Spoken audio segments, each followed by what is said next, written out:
The A201 has a number of provisions related to termination, both for cause and for convenience, and we're going to examine the provisions related to termination for cause in this presentation.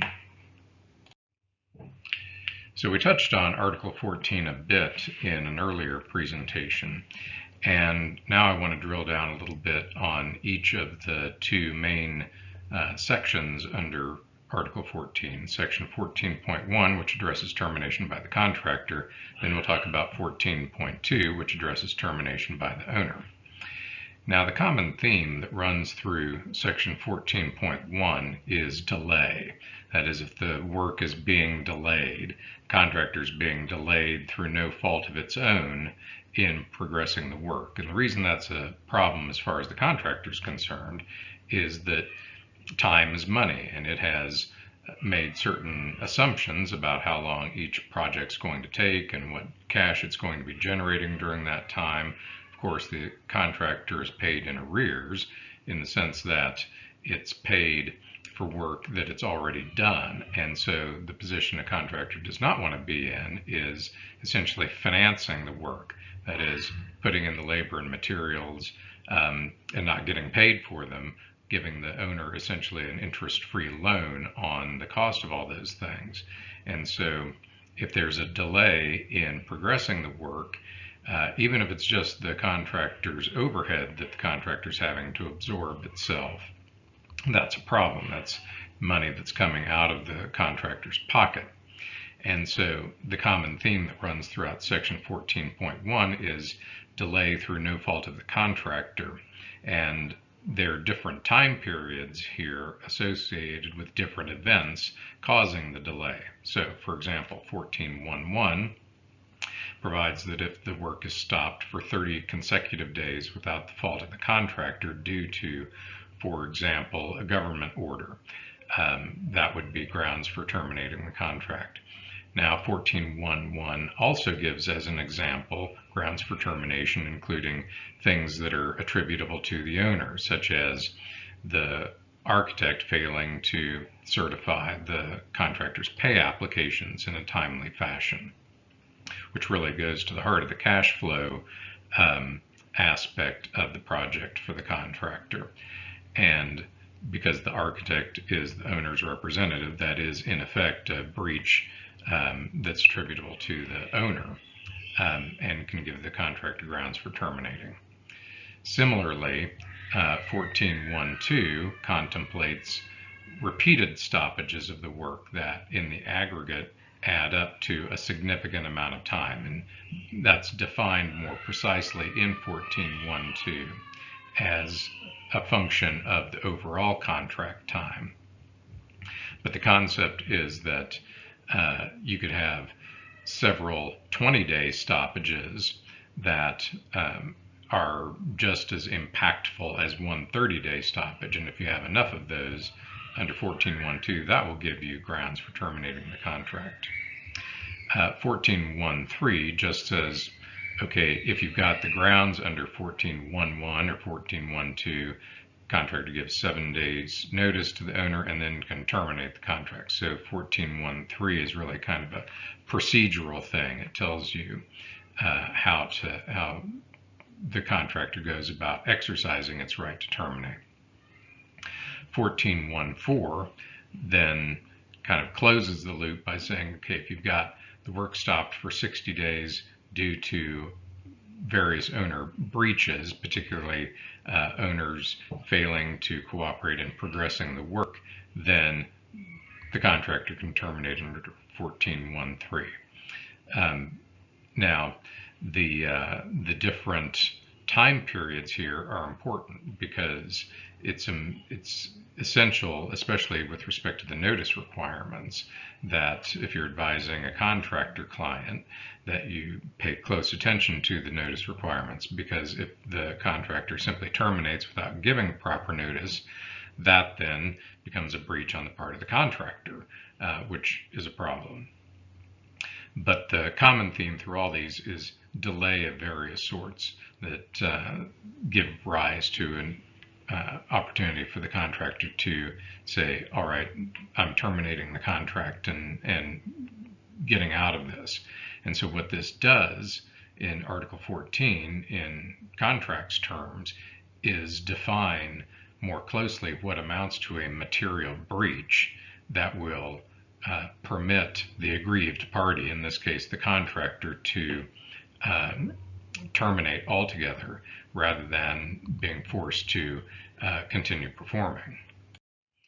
Section 14.2 is the owner's counterpart to 14.1 and specifies the grounds under which the owner can, legally speaking, say, yes, there's a material breach and therefore I am excused from any further performance. That is, I can get out of the contract, I can fire this contractor. And not surprisingly, 14.2.1 basically says if the contractor's in material breach and gives some detail around that, but that's pretty predictable. What may not be quite so obvious is what all happens in the event that the owner terminates the contractor. And that's what's spelled out in 14.2.2. The owner can, for one thing, exclude the contractor from the work site and take an assignment of any of the subcontracts that the contractor has entered into. Now that's important because much of the work on a construction project is often done by subcontractors, and so in a sense getting rid of the general contractor is sort of like firing the supervisor but keeping all the workers on. And the fact that the owner has a contractual right to take an assignment of the subcontracts from the general contractor permits the owner to keep the workers out there doing their thing. That is, at least the workers who aren't direct employees of the general contractor. And elsewhere in the AIA documents, there will be provisions that require subcontracts to include provisions permitting the owner to take an assignment of the subcontracts. That is, a provision in the owner-contractor agreement that says essentially if the contractor's terminated for cause, the owner has the right to take an assignment of the subcontracts that the contractors entered into.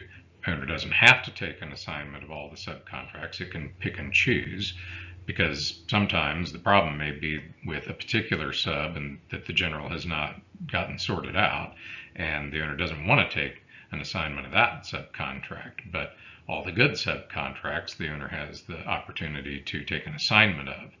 And this is a requirement that the contractor is required to flow down into the subcontracts themselves, so that the subcontract between the contractor and the subcontractor will say, okay, the owner has a right to take an assignment of this subcontract in the event of termination for cause. Then, of course, the owner can simply finish the work. The 14.2.3 just explains that the contractor, if the contractor has been terminated for cause, doesn't get any more money, is entitled to no more payments until the total work is finished. And part of the concept there is that the owner wants to hang on to as much money as possible until it finishes the work, see after the dust settles how much the whole thing ended up costing, and the first place to pay for that cost of completion is the contract fund itself that the owner has had and the contractor hasn't gotten paid any more out of. If the contract sum ends up being more than enough to pay the excess cost of completion, then the contractor might get paid for the bits that it had done before it got terminated. But more likely is that that there's going to be an excess cost of completion. That is, it's going to cost more to complete than there is money in the till. And so 14.2.4 simply says that the contractor is going to be liable for that excess cost. So termination for cause is really the nuclear option. It's something to be avoided if at all possible, simply because of the transaction costs involved in terminating. Because each construction project presupposes a certain amount of time and money necessary to complete the project, assuming everything goes more or less as expected. When there's a for cause termination, then those expectations get upset and things end up taking more time, which almost inevitably costs more money. And then there becomes usually a fight about who has to pay that extra.